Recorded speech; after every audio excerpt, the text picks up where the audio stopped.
Home തിയേറ്ററിൻ്റെ box, sound bar, ഇത് തമ്മിലുള്ള വ്യത്യാസം എന്ന് പറയാം?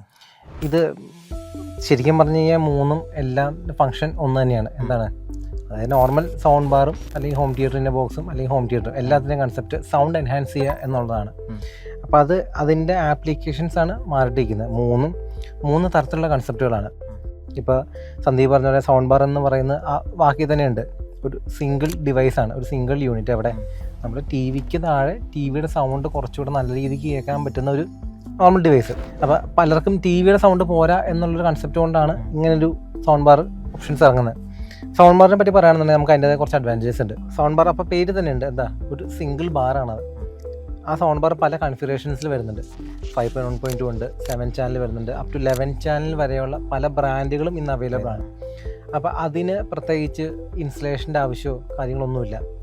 ഹോം തിയേറ്ററിൻ്റെ ബോക്സ് എന്ന് പറയുമ്പോൾ ആ പേര് തന്നെ ഉണ്ട്, അതായത് HITV, ആ ഒരു ബോക്സിൽ അടങ്ങിയിരിക്കുന്ന ഒരു പാക്കേജ്. അതിനകത്ത് ഈ പറയുന്ന പോലെ 5 സ്പീക്കേഴ്സ് ആയിരിക്കും, 5 സ്പീക്കർ, ഒരു സബ് വൂഫർ, അതായത് left, centre, right 2 surround sub woofer.